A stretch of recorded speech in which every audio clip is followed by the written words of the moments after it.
Saludamos a quienes nos acompañan virtualmente. El Ministerio de Desarrollo e Inclusión Social les da la más cordial bienvenida al ciclo de conferencias Conflictividad Territorial, Análisis de conflictos y mecanismos de solución, orientado a la preparación de los servidores públicos para desarrollar su trabajo en presencia de un escenario de conflicto, de forma tal que puedan mantenerse la continuidad operativa de los servicios públicos y evitar así ser afectados por la violencia. El día de hoy estaremos desarrollando el tema la comunicación, el cual estará a cargo de Andrés Escudero Cavada. Puedo dejar de saludar al equipo que tiene la Dirección de Articulación y en general de Gestión Territorial dentro del Ministerio de Desarrollo e Inclusión Social por todas estas conferencias. Esta es la sexta y última conferencia. Vean ustedes, los conflictos sociales en general son muchas cosas, como les comenté, ¿no? Que puede ser una pelea con los vecinos, un problema con alguien que está haciendo una fiesta. Todo es un conflicto social. Pero los conflictos relevantes, aquellos que ponen al Estado al pie a actuar, son los conflictos políticos. Los que le van a obligar a usted, alcalde, o a una autoridad, o a un funcionario, o a un empresario a cambiar una decisión relevante. Y lo van a hacer movilizando a las masas, moviendo una doctrina, una ideología, una organización. Ahora, hay que acostumbrarnos a la idea que el que sea político no significa que sea malo. Las personas hacemos política. Y claro, una de las formas de hacer política se llama incidencia política, que es cuando nosotros presionamos para que algo se haga. Claro, muchas veces con justicia seguramente, pero es un acto político. La diferencia con la gran parte de la comunicación es la comunicación política tiene intenciones, que no se hace solo porque sí. Toda comunicación de carácter político, y obviamente la es lo de los conflictos, tiene cuatro cosas adentro. Un contenido, o sea, algo estamos diciendo, una dirección. Por ejemplo, yo me estoy comunicando con ustedes, pero ustedes no me están contestando. Entonces, comunicación es unidireccional. Uno escribe una carta, es unidireccional, pero en un diálogo, en una conversación boca a boca, en un debate, no es unidireccional, es bidireccional. Y ahora vamos a entender las diferencias de bueno y qué es de malo en cada de esas cosas cuando uno la aplica. Hay que pensar por un momento para este tipo de reuniones como político, o sea, mirar el mundo como político. Lo otro es que la comunicación tiene una forma, ¿no? Uno puede hacerlo con un dibujo, puede hacerlo hablando, puede hacerlo de repente cantando, pero hay una forma de comunicación, hay una manera de comunicar, ¿no? Escrita, gráfica, musical, textual, formas de comunicar. Pero sobre todo hay una intención, uno quiere lograr algo. Y lo importante de los conflictos es tener claro las intenciones, las de uno y las de los demás, porque eso también permite comprender el mensaje. La política, como dice, no es nada personal, es un tema de lucha política y de lucha social. Y la intención es lo que cuenta. No digo solo porque sí, digo porque tengo una intención al ser político. Y eso hay que tomarlo en cuenta. Cuando uno sale a hablar en las plazas públicas, en un acto de oratoria, no lo hace porque sí, lo hace con una intención. Eso de calificar si es bueno o malo, eso es un maniqueísmo. El tema es que tienes una intención. Quieres convencer a alguien, quieres resolver algo, y en general en nuestra vida cotidiana es así. Las personas tratamos de convencer a alguien porque le queremos vender algo, tratamos de seducir a alguien porque es nuestra esposa y la amamos y tratamos de que nos quiera, tratamos de orientar a nuestros hijos, tratamos de rechazar ideas que nos parecen inadecuadas en otros. Tenemos una intención al comunicarnos. Claro, en la vida cotidiana, por lo general lo hacemos con palabras, con escritos. Ustedes recordarán, bueno, en esta época ahora es puro mensaje de texto, pero en mi época pues le mandamos cartitas a la enamorada, a la novia, ¿no? Y siempre hay un contenido, algo que queremos decir, algo que queremos comunicar.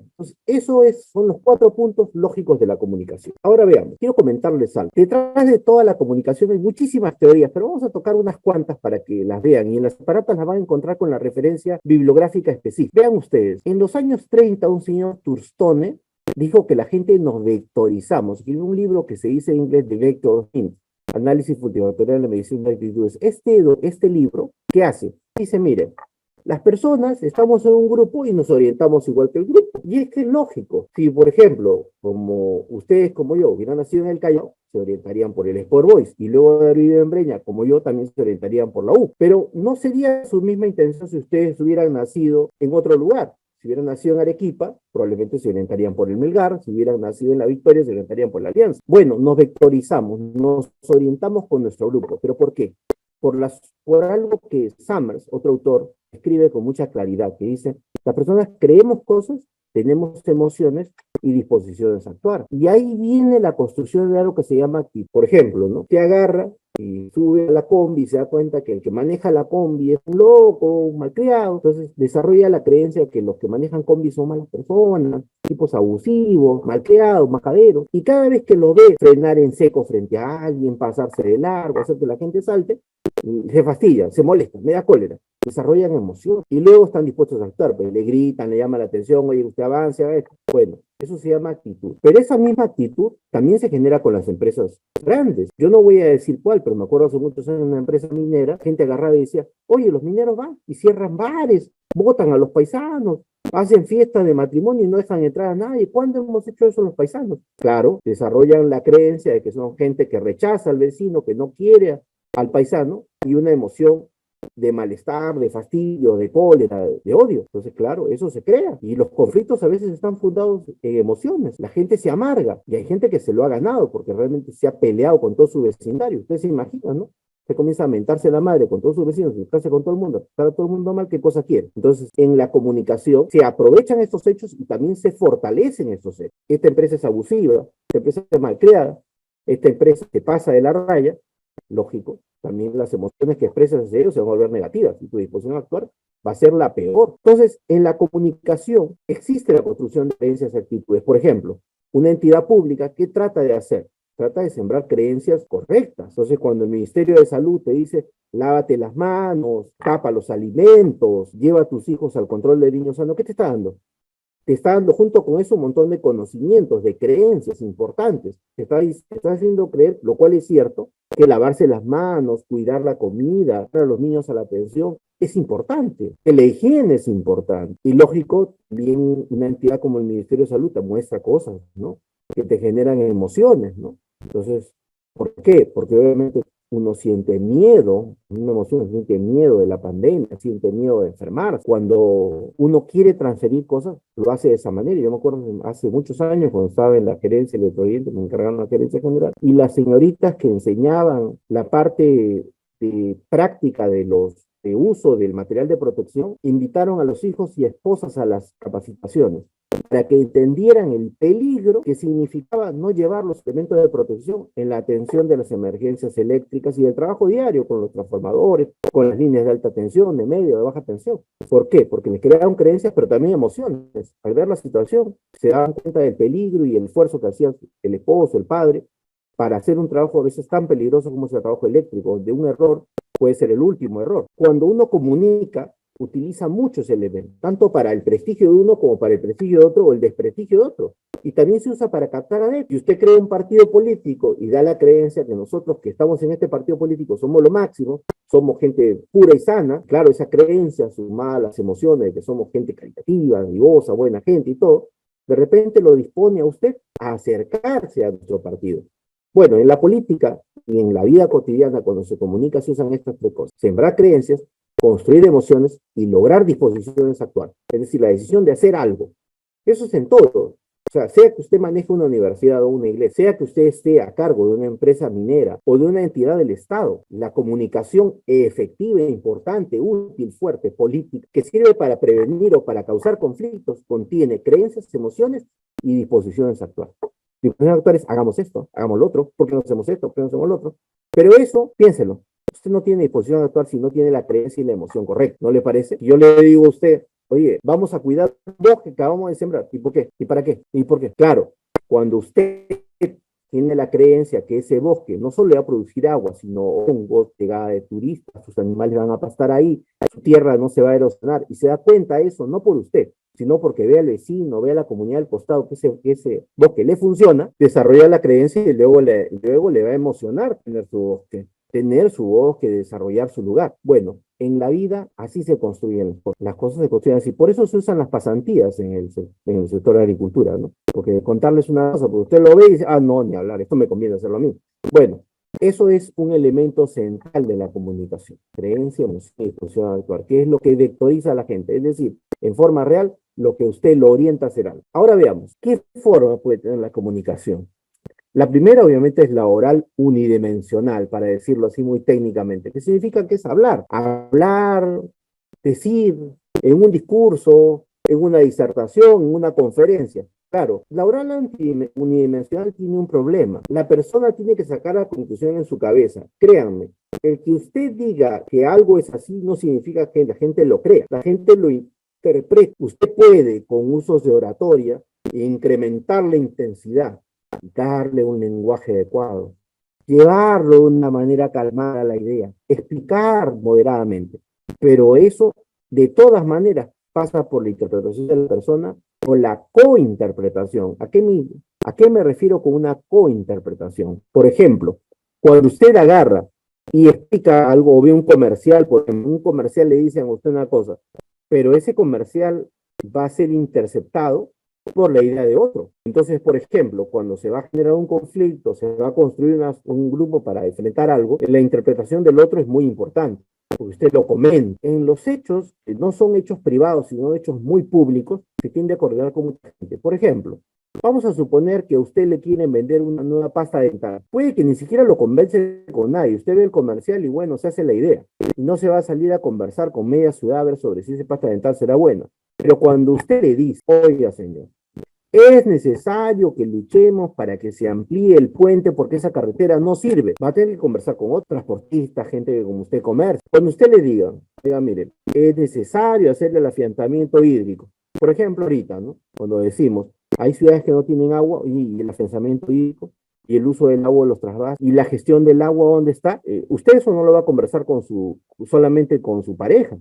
Son cosas que cuando usted va a participar en un conflicto que tenga que ver con ese tipo de cosas, y sobre todo territorial, va a hablar con otras personas. Entonces, la comunicación unidireccional tiene que considerar que las personas van a juzgar lo que usted dice posteriormente a decirlo. Luego está la oral bidireccional. La oral bidireccional es cuando usted conversa. Por ejemplo, hay organizaciones políticas, partidos, grupos, clubes, etcétera, que utilizan mucho el boca a boca. Es decir, viene el vecino y le toca. Es como, por ejemplo, las iglesias, sobre todo testigos de Jehová, dentistas y otros.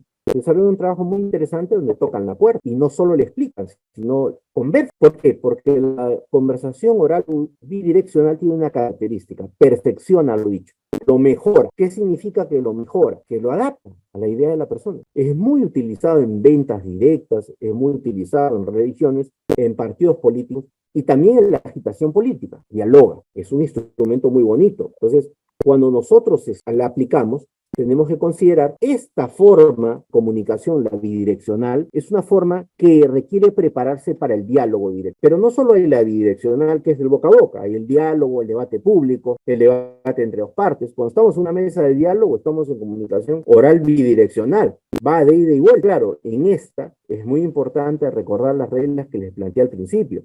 No adjetivar al otro, no se dice, es que usted no sabe lo que dice, no, podríamos agregar conocimiento a esto, no se descalifica al otro. En la bidireccional es muy importante poder comunicar bien. Luego está el escrito. La escrita es de muchos tipos. Por ejemplo, cuando ustedes tienen la oportunidad de ver el planteamiento de un conflicto, una preocupación de una comunidad campesina, de una comunidad nativa, de un sindicato, ¿qué va a haber? Pronunciamientos, comunicados, cartas, instando a cosas, declaraciones de todo tipo escritas. Ese es el instrumental. Pero no es el único instrumental, o sea, el acta de acuerdo, los textos que se envían, incluso por correo, por redes sociales, son comunicaciones. Y la comunicación escrita es muy interesante porque dentro de los conflictos, la parte más transable, la parte más trazable, más verificable, la parte que me permite estudiar mejor el conflicto es su comunicación escrita. ¿Qué pidieron? ¿Cómo se pronunciaron? ¿Qué solicitaron? ¿Qué plantearon? ¿Qué cosas estaban pidiendo? ¿Qué incidencias hacían? Incidencia me refiero, le mandaron carta al alcalde, le mandaron carta al ministro, le mandaron carta a la autoridad, se comunicaron con los medios de comunicación, hicieron carta pública. La comunicación escrita es muy importante porque, por ejemplo, usted que desarrolla un conflicto y la gente dice, ¿qué cosas han dicho? No sé, pues yo les he escuchado hablar, nada más. Normalmente, cuando se entra un conflicto, el operador del conflicto ha mandado carta a los medios de comunicación, ha mandado carta a todas las autoridades, ha mandado carta a todo el mundo y en alguna parte debe quedar una constancia de lo que han pedido. Y de ahí ha mandado cartas que a veces apuntan actas de acuerdo de las partes, posiciones, etcétera. Y son un material muy rico porque se estudia justamente para saber qué cosa es lo que querían exactamente al principio. Luego está la comunicación gráfica. Los gráficos son dibujos y tienen mucho uso en la comunicación política. Ustedes lo van a notar en todas partes. ¿Qué es una comunicación gráfica? Como dibujo. Por ejemplo, una bandera. un símbolo cualquiera, un símbolo asociado a una figura o un símbolo asociado a un grupo de personas, un dibujo. Todos esos son gráficos. Los gráficos son muy utilizados para identificar, para matematizar, para aislar al otro o para jalar grupos. Pero los gráficos son muy importantes porque los gráficos son la expresión más robusta de la simbolización, de la construcción de un símbolo. Entonces, claro, los partidos políticos capturan gráficos, no todos con el mismo éxito, pero los capturan. Algunos conflictos recuperan gráficos para poderlos utilizar y algunos se comunican de manera gráfica. Por eso incluso el concepto de graffiti, ¿no? Dibujan en las paredes, ponen una serie de cosas. Algunos solamente son gráficos y algunos incluyen escritos que le tratan de dar contenido al gráfico. Y finalmente está la musical. Y es que es cierto, en la política se usa mucho la música. La política tiende a ser musical, muy musical. Algunos casos existe material musical muy fuerte en la conflictividad, sobre todo cuando hay presencia de políticos con mucha experiencia. Hay que reconocer que en la política se usa la música a un nivel muy avanzado. Por eso es que todos los partidos políticos que se respetan a nivel mundial tienen música propia, o música con la que se identifican, que tienen mensajes y contenido. Cuando vemos una comunicación en conflictos, prestamos atención por lo general a 4 tipos de material en la comunicación.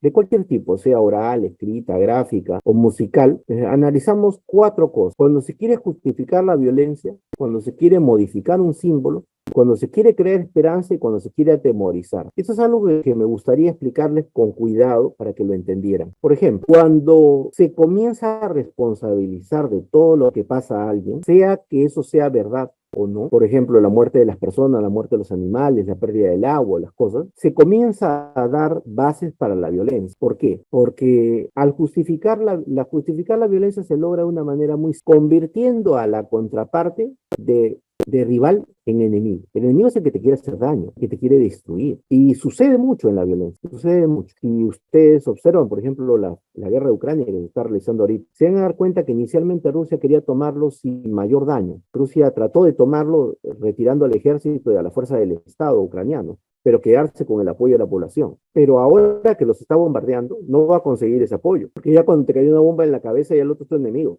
En la lucha política, a veces, lo que se hace es convertir al otro en enemigo, y al convertirlo en enemigo se justifica la violencia. Entonces, cuando nosotros notamos mensajes en los cuales se define al otro como enemigo, como malo, como culpable o como responsable, ya sabemos que se está justificando la violencia futura. El otro es cuando se quiere modificar un símbolo. Hay muchos símbolos en la vida. Por ejemplo, la iglesia católica es un símbolo de paz, de amor, de esperanza. Y se supone que es un símbolo de que nos quiere a todos, que nos simboliza pues el amor entre las personas.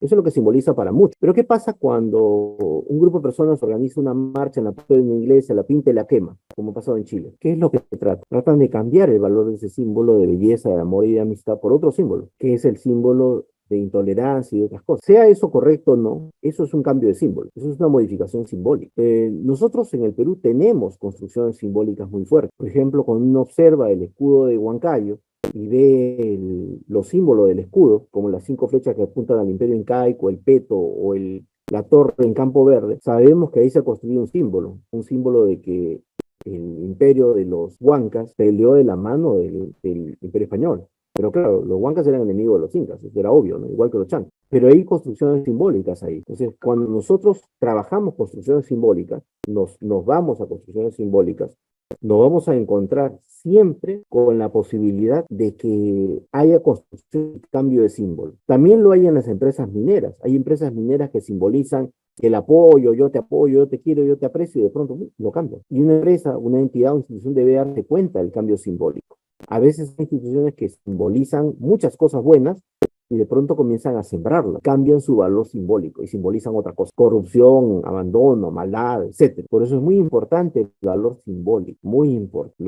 Los símbolos son en general lo que representan las cosas. Entonces, uno puede representar una buena persona como una mala persona solamente por un acto. La segunda cosa es crear esperanza. ¿Y por qué se lo comento de crear esperanza? Hay algo que se llama el mercado de expectativas. Yo quiero ser alcalde de ustedes. ¿Qué tengo que hacer? Convencerlos que conmigo se va a lograr algo. Eso se llama expectativa. Y ustedes, a cambio de lo que yo les ofrezco hacer, ustedes me apoyan no solo con su voto, sino participando en unos mítines, asistiendo a mi partido, participando en mis actividades, hemos creado lo que se llama mercado de expectativas. Es vender esperanza. esperanza, es vender esperanza. Pero también hay la posibilidad de vender miedo. Y el miedo tiene dos formas. Una es cuando yo les digo, oye, mira, si esa empresa sigue desarrollando, vamos a quedar sin agua para hacer agricultura. Eso es un miedo. Pero la otra es cuando yo les digo, mira, si ustedes no participan en la comunidad, les meto una multa o agarra azotes. También eso es miedo.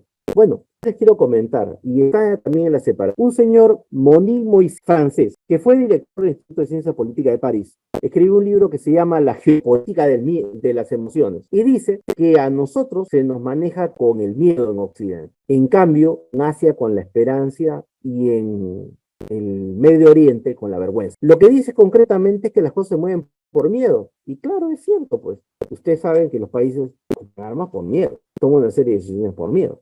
Hasta los cambios de esto de poner carros eléctricos, todo por miedo, cambio climático, pero son miedos. Y es cierto que son las dos formas de crear emociones. En un conflicto puede haber un líder que crea esperanza.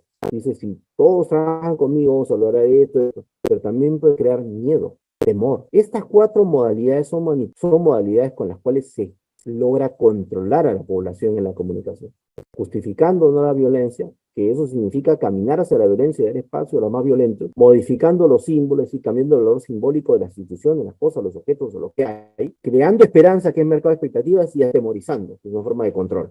Estas son las cosas a las que prestamos muchísima atención en la conflictividad, porque sabemos que son la construcción psicológica que va a servir para vectorizar a la gente de un camino a otro. ¿Se acuerdan que le habría creencia, emoción y disposición actual? Muy bien. Ahora bien, hay tres estrategias clásicas que tenemos cuando queremos trabajar conflictos, ¿correcto? Entonces, una primera estrategia es la estrategia de captación. Queremos captar gente, queremos que vengan a nosotros. Nosotros vamos a organizar un conflicto porque queremos recuperar algo, porque queremos que se vaya una empresa, porque queremos que se haga un canal, porque queremos que cambie al director de educación. No sé, la razón que sea, tenemos que empezar por algo, y eso de algo es sensibilizar. La gente que nos apoya tiene que ser sensible al hecho, porque si le importa muy poco o no le importa nada, nadie nos va a ayudar. Tiene que importar. Y claro, cuando uno empieza un conflicto, sensibiliza. Si no sensibilizas, no vas a poder lograr un conflicto. Y uno se da cuenta que un conflicto está empezando porque la gente empieza a ser sensible al problema.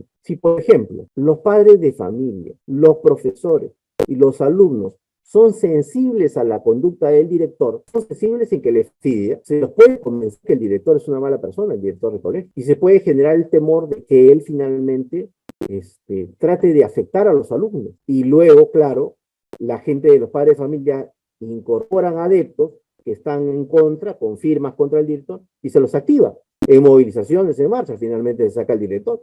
Pero así como se puede hacer eso con un director, eso mismo se puede hacer con una empresa, eso mismo se puede hacer con una entidad pública. Gente es sensible a la forma de actuar de un director general, de un viceministro, un ministro, un alcalde, de un gobernador. Se la puede convencer de que es una mala persona. Se puede generar expectativas. O sea, expectativa de que al cambiar nos va a ir mejor, o temor. Se puede jalar gente para que se pongan contra él y finalmente se los puede activar movilizándolos. Entonces, las estrategias de captación, ¿qué significa?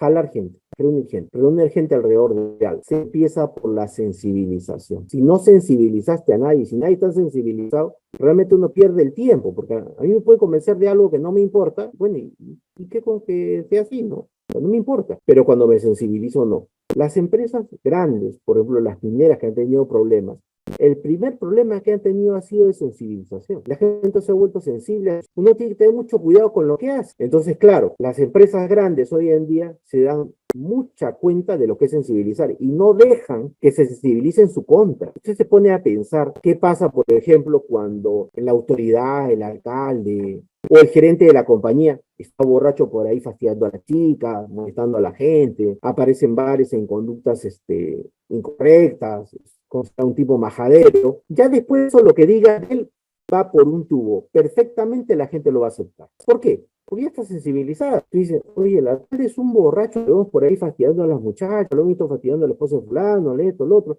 haciendo esto. Ahora si me cuentas que es aparte un corrupto, pues te creo, pues por supuesto. Pero no solo es eso, también pasa con ese funcionario que se va a un lugar del Perú y le ofrecen un plato de comida y no sabe comerla, que también es una prueba muy interesante, porque a veces no todo el mundo tiene costumbre de comer algunas cosas. Yo lo reconozco, que les invito un plato de tacos y no toda la gente lo come. Pero hay gente a la que le han ofrecido un plato de comida normal y lo han mirado como si fuera una cosa extraña. Eso toque sensibiliza a la gente. Ustedes se imaginan, ¿no? En el monte yo les ofrezco una taza de masato, por si acaso, para que no hayan tomado masato, el masato se toma un poquito y se pasa. No es que te lo tomas todo y luego, porque te lo vuelven a llenar.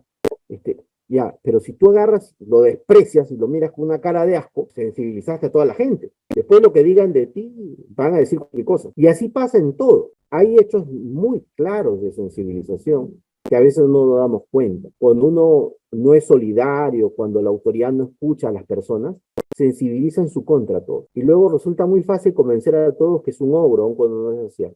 Entonces, claro, en las estrategias de captación, sea con quien sea de la forma que sea captación para un conflicto o para una acción política, siempre primero se sensibiliza, luego se convence. Cuando ya se lograron esas dos cosas, se siembra la expectativa porque ofreces algo o fortaleces el temor. Y ahí incorporas a la gente y la activas. Activar quiere decir ponerla a hacer algo, pues, pintar, caminar, ir puerta por puerta, casa por casa, participar en un meeting, un evento, una reunión, una lucha, una marcha, lo que fuera, o un paro. Esa es la forma de la estrategia de captación. Comunicación esa es la estrategia más común que hay en todos, pero no es la única estrategia. Hay otras estrategias que son estrategias de radicalización. O sea, yo ya no quiero solo que participes, quiero radicalizar, quiero que llegues al máximo, tu furia se deje ver. Esas estrategias son parecidas, pero construidas de otra manera. Por ejemplo, lo primero que se hace igual es sensibilizar, pero sensibilizar contra algo que convierte al otro en enemigo. Por ejemplo, ¿no? Cuando uno agarra y convence a los jóvenes o a los niños que la autoridad es mala, que la autoridad es abusiva, y los sensibiliza y los convence de eso, y la gente se fastidia. Por eso hay que tener mucho cuidado con las acciones represivas. Lo que yo les contaba de la guerra de Ucrania, después de meterle misiles encima a la gente, es muy difícil convencerlo que uno es bueno, por más bueno que sea Putin. Va a serle bien difícil, esa gente lo va a odiar igual. Entonces, en la estrategia de radicalización, ¿qué es lo que quieres? La radicalización es para la búsqueda de violencia, eso es lo que se quiere. Y para eso se necesita sensibilizar a la gente a un nivel extremo. Ya no es simplemente sentir que algo es mal, no, sentir que hay enemigo, que hay maldad en, y convencer por relatos, por historia, por lo que se explica, que realmente el que está al otro lado es muy malo. Cuando logran eso contra las minas, terminan incendiándolo. Pero no solo se hace allí. O sea, ustedes se ponen a pensar, cuando han visto algunos incidentes en que hay rondas o comuneros que han bajado y han quemado instalaciones de la Fiscalía o del Poder Judicial, las personas normalmente no tendrían lógica porque uno ataque una instalación de justicia, como una comisaría, como la Fiscalía o el Poder Judicial, no tiene sentido. Es algo totalmente... Se supone que son órganos titulares que están para ayudarnos. ¿Qué cosa les habrán puesto en la cabeza a las personas? ¿Qué cosas habrán visto? ¿Qué cosas habrán oído? ¿Qué cosas habrán sabido? Que eran sensibles a eso y que estaban convencidos que esa gente era mala. Yo no juzgo si estará bien o estará mal, porque eso merecerá en su momento investigaciones. Pero para que la gente sea movida de esa manera, ha tenido que ser sensibilizado en contra de esa institución y convencida de que esos son malas personas y llenarse de temor y odio contra ellos. De otra manera no hubieran hecho. Lo mismo cuando a mí me dicen autoridades que han sido linchadas o gente que ha sido atacada, obviamente ha habido un proceso de sensibilización, un convencimiento y un manejo del temor muy fuerte, muy, muy fuerte. De otra manera es imposible que eso suceda. Entonces, cuando usted en su entidad pública se da cuenta que se está sensibilizando y convenciendo a la gente cosas terribles y se está generando temor y odio, ya puede imaginar que es una construcción de violencia. Y es bastante peligroso porque podría terminar en un acto hasta criminal. Pero así es la más. Cuando se la convence bien, la gente puede actuar por instinto, incluso en odio. Entonces, esa es una estrategia de radicalización, que es también común. Ahora, hay que decir que eso no solo pasa en el Perú, eso pasa en el planeta completo. Se radicaliza gente por todas partes. Ya ustedes han visto marchas en todo el mundo donde termina habiendo un montón de muertos. Bueno, así se maneja. La otra estrategia es la estrategia de desprestigio. Es lógico cuando, por ejemplo, yo compito con otro líder, con otra institución o con una empresa también, trato de desprestigiarlo, pues, trato de desprestigiarlo. Pero el desprestigio funciona diferente. Para el desprestigio hay que simbolizar. Simbolizar es ponerle chapa, poner un problema que es culpa de. Entonces, cuando digo, el alcalde, el corrupto fulano de tal, el borracho fulano, el beodo fulano de tal, los ladrones, los invasores fulano. Igual también en política, como se decía, pues, los infantiles fulano, los derechistas los otros, los traidores de aquí. Todo eso es simbolizar. Ponle un símbolo, ponle algo que la gente sepa. Entonces, claro, ves al político rival y dices, ah, mira, ve, el sinvergüenza ese, dices, ¿no? ¿No? Eso es simbolizar, pero simbolizas ¿para qué? Para poder descalificar. Tú agarras y dices, sí puedes, tal cosa, porque lo estás simbolizando. Créame que también simbolizar se usa para construir prestigio. Ustedes se han dado cuenta que el alcalde de Lima en su campaña, él mismo se puso porque ese es simbolizar, simboliza. La simbolización es un instrumento muy importante en la lucha política, pero para desprestigiar se ve eso. Y en los previos de un conflicto, en la preparación de un conflicto, se ve que simboliza, porque quieren aislarlo, pues. Entonces, por ejemplo, tú ves un conflicto en un lugar y ves que paralelo al desarrollo del conflicto con una empresa minera, hay autoridades a las cuales ya le ha puesto chapa a la radio, ya le ha puesto chapa a los políticos, para sacarlos del camino. Los han simbolizado y los están descalificando a gran velocidad para que no participen y para que otro cobre la preeminencia. Claro, eso es una estrategia de desprestigio, pero no basta eso. O sea, hay que generar el desprecio. Desprestigiar es que tú pienses que el otro es malo, incompetente, capaz, moral, o que la empresa esa es una empresa corrupta, delincuente, abusiva, etcétera. Eso es descalificar. Pero el desprecio es un sentimiento que a mí me molesta, me da cólera tu presencia, me fastidia que estés amarga. ¿Y eso cómo se logra? Se logra con continuas confrontaciones. Entonces ya me revienta tu presencia, no te quiero ver. Es una amarguera. Cuando se logra el desprestigio es tanto que se puede movilizar el resto. Entonces, oye, vamos a alcanzar ese alcalde y a tirarle piedras a su casa. Vamos a buscar a esa empresa y vamos a tirarle piedras a su local. ¿Por qué? Porque lo consideramos una mala persona, está simbolizado como alguien malo y además lo despreciamos.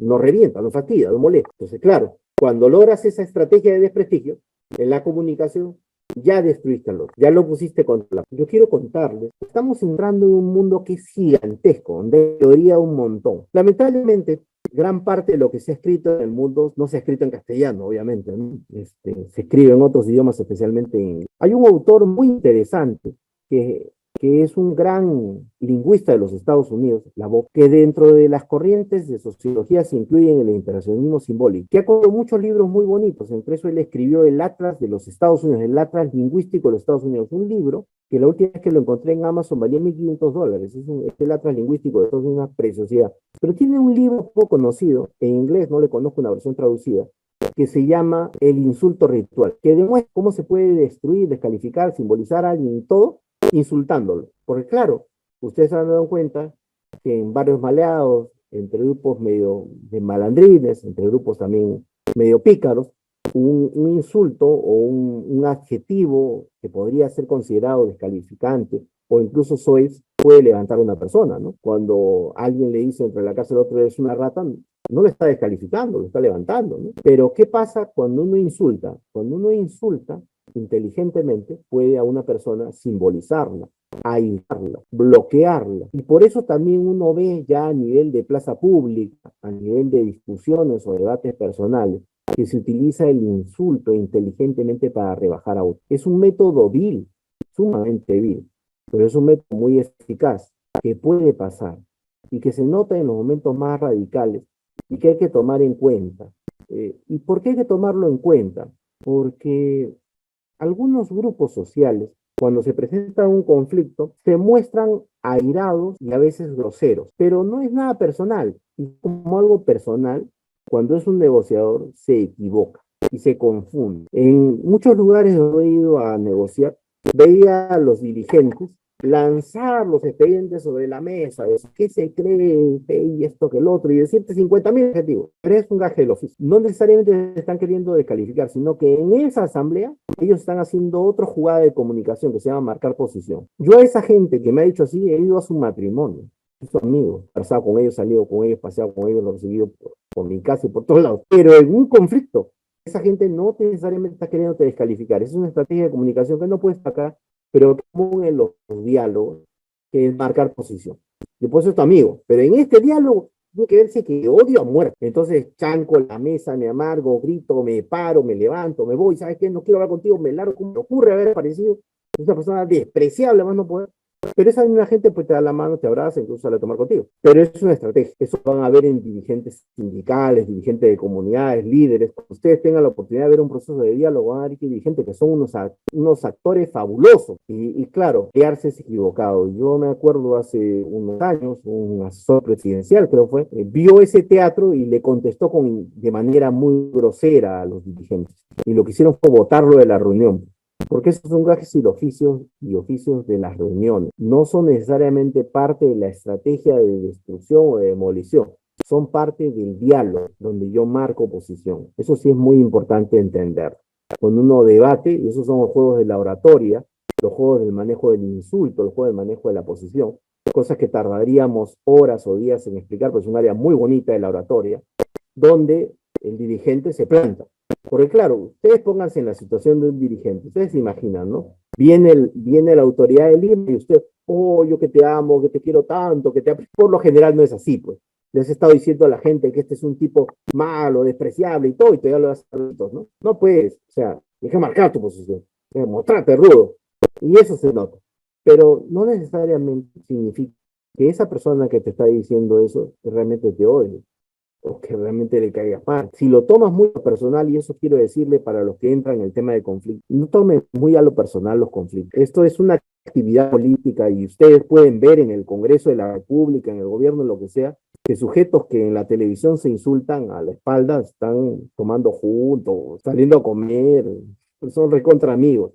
Si se ponen en el lío la política y los conflictos se van a terminar haciendo daño. Lo más inteligente es entender que que esto es parte de la lucha política y que hay que comprenderla así. Y la persona que se dedica al manejo de conflictos o quiere sobrevivir en un conflicto tiene que entender la parte técnica del conflicto, pero no tomarlo como algo personal. Los operadores lo hacen porque es una necesidad, no lo hacen porque te odien o porque no te quieran. Lo hacen simplemente porque es necesario negociar, porque es necesario comprender. Y es parte del proceso. Todas las personas que nos hemos dedicado a esto, que nos dedicamos a esto, hemos tenido que aprender a comprender la posición del otro en una negociación. Y no amargarnos, sino tomarlo con la mayor tranquilidad, con la mayor calma, con el mayor cariño. Pero, nuevamente, como les digo, este es un ámbito muy amplio, un ámbito muy bonito, en el cual lo importante es prestar atención a los detalles. En la comunicación, como les decía, es muy importante darse cuenta de los procesos de sensibilización, de la construcción del temor, de la construcción de la esperanza, de la venta del mercado de expectativas, de qué cosa contiene el mensaje, qué cosa, y sobre todo preguntarse qué cosa es lo que quieren con este mensaje, qué quieren con esta comunicación, cuál es la intención, es lo importante. No porque lo vaya a destruir, sino porque uno tiene que aprender a vivir en ese medio, a moverse en ese medio y también a entender ese medio inteligentemente. Cuando es algo peligroso y cuando simplemente es algo habitual. O sea, mientras uno mantenga esa lógica, puede vivir tranquilo en el tema de la conflictividad y manejarlo como un profesional o un especialista. Agradecemos la Francisco, participación gracias. de Andrés Escudero. Vamos a entonces a invitar a los participantes a que puedan a ingresar sus preguntas a través del chat. Francisco, hay una pregunta acá. Gloria Rimachin pregunta, buenas tardes, ¿cuál sería la estrategia de comunicación para una negociación de comunidad nativa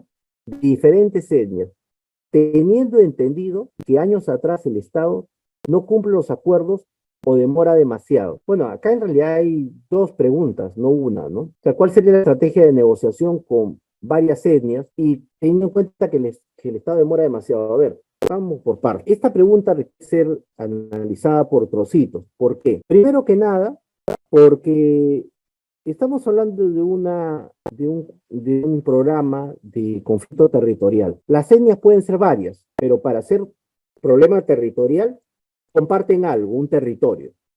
Y cuando comparten un territorio tienen intereses comunes. Por ejemplo, las etnias del río Huaytía son etnias en el mundo de la palmicultura. Diferente que si ustedes me dicen las etnias en el corredor minero, que es 4 cuencas y 5 cuencas, comparten un tema, es el petróleo y la afectación petrolífera. Lo que se hace cuando el Estado negocia no es prestar atención a la etnia, sino prestar atención al problema. La etnia es un tema de cómo comunicarse y cómo interpretar lo que ellos crean y cómo hacerles llegar el conocimiento correctamente. Por ejemplo, cuando uno dice, vamos a hablar del problema del corredor minero, o por ejemplo del corredor petrolífero, del oleoducto norperuano, quienes hemos entrado ahí, ¿Qué es lo que hemos hecho? Ser claros en las cosas que hay. Es tal así que cuando se desarrolló la observación clara de que había contaminación causada por el 1AB192 y el OT88X, hicieron dos trabajos encargados al PNUD, que fueron el estudio técnico independiente o ETI para el 1AB192 y el ETI para el 88X. Se los separó, pero se separó por problema, no por etnia.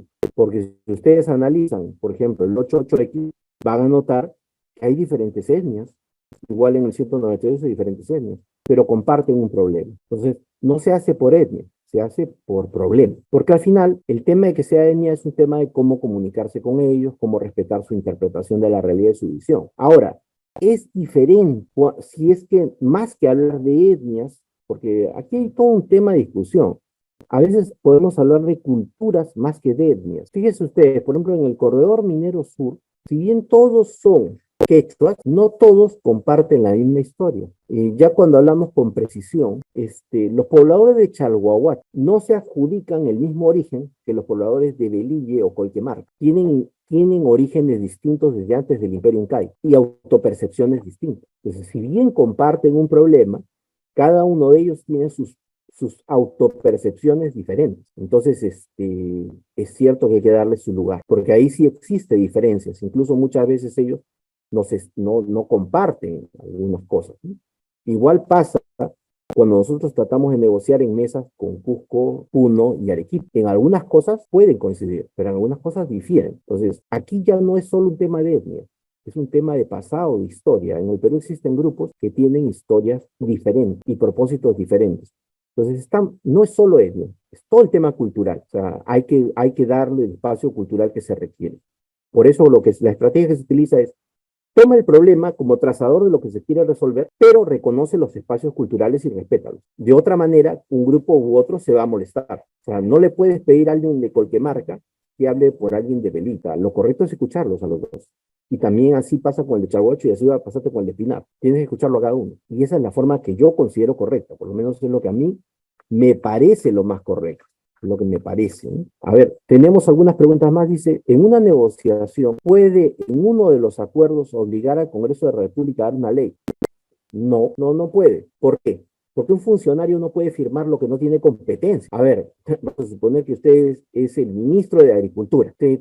Usted, al decir que va a obligar al Congreso a firmar una ley, creo que excede sus responsabilidades y competencias. Vamos a suponer, por ejemplo, ni siquiera algo tan complicado. Mire, hay competencias transferidas a los gobiernos regionales. No puede ocurrírsele a un ministro o un director general de un ministerio decir que va a hacer algo allí. Esa competencia le pertenece a alguien. Lo que corresponde es que cada espacio de negociación exista. Por ejemplo, cuando hemos tenido el caso de la modificatoria de la ley forestal por el tema de la incidencia que vienen haciendo los dirigentes de la Amazonía, sobre todo por los problemas que ha habido con los bosques de protección permanente y incluso con áreas naturales protegidas y otras cosas, la incidencia ha tenido que ser en el Congreso, no es con el Ejecutivo. Con el Ejecutivo se conversó sobre el reglamento nuevo reglamento ambiental, pero no tiene sentido decirle a la ministra de Agricultura o a las autoridades de Agricultura que traten de modificar la ley forestal. Eso no pueden hacerlo.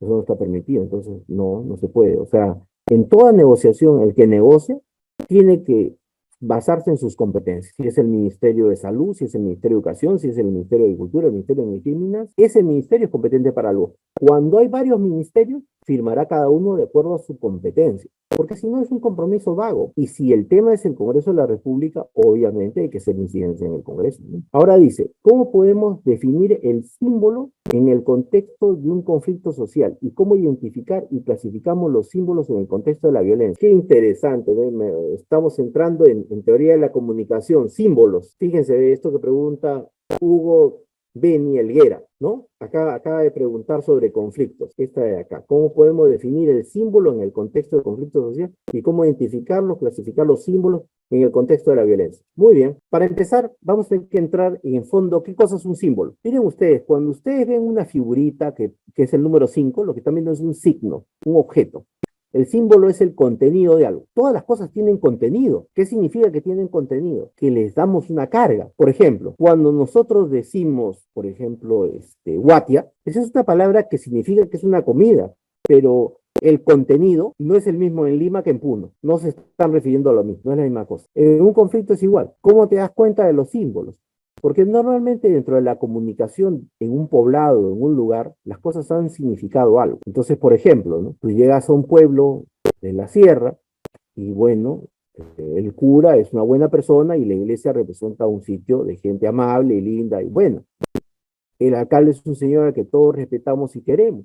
La empresa es una entidad que nos da trabajo a todos. Cuando vemos el escudo del distrito, todos los alumnos y escolares nos felicitamos de que nuestro distrito tenga ese escudo con esa belleza, con esos elementos. Y claro, cuando nos llaman a la misa, todos felices vamos a la misa y reconocemos en el púlpito que las palabras del cura son las máximas.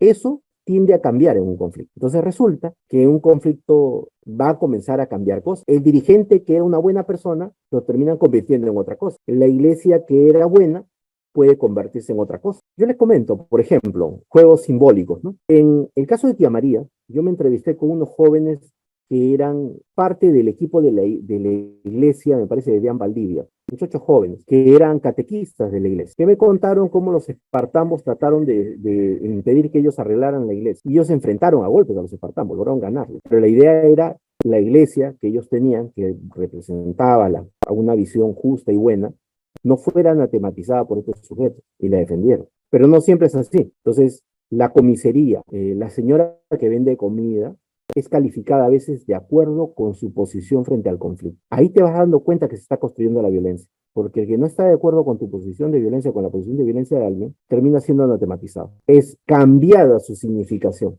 Entonces, quien fue una buena persona deja de serlo. La institución que fue buena deja de serlo. El que actuaba de una manera diferente deja de ser una buena persona. Eso es una construcción simbólica. Y también es cierto que personas que no necesariamente eran consideradas buenas personas pasan a simbolizar el liderazgo en el lugar. Ahí te das cuenta que hay una alteración simbólica en el mundo y tienes que valorarla, ¿no? Tienes que medirla, tienes que pesarla. Yo, por ejemplo, les cuento, cuando fue el conflicto de Pichanaki, el líder de los Arawat en una conversación dijo algo muy interesante. Poca gente sabe qué significa. Y él dijo, acá no va a pasar lo que pasó con Calderón. ¿A qué se refería? En el año 91, el terrorismo mató a Calderón, el máximo líder de los Arawat. Y los Arawat organizaron un ejército un año, 2 años después, y barrieron Selva Central de títere con cabeza que se le ocurriera hacer terrorismo. Por eso ahora tienen comités de autodefensa en Río Negro y en toda esa zona, es para cerrar el paso que viene del Braille. Eso es un símbolo. Y Calderón es un símbolo de los nativos arawak. Cuando ellos lo mencionan, están hablando de guerra. En la conflictividad hay que reconocer esos símbolos, los que había antes y los que vienen después. ¿Qué significa para alguien eso? ¿Quiénes son esas personas a las que ellos se refieren y qué valor les dan? A eso me referiría. Ahora, ¿tenemos alguna otra pregunta, por favor? Gracias, Hugo, por tu pregunta. Muy interesante. Agradecer a los participantes que están aquí, que nos han acompañado en estas 6 conferencias. Oriento y les planteo que piensen la vida política del país y las acciones políticas, porque la conflictividad finalmente es parte de la vida política que todos podemos aprovechar y percibir. Un fuerte abrazo y muchas gracias. A nombre del Ministerio de Desarrollo e Inclusión Social, agradecemos a todos su participación. Muy buenas tardes con todos y todas. Ministerio de Desarrollo e Inclusión Social. Ponle punche y ganamos todos, Perú. Gobierno del Perú.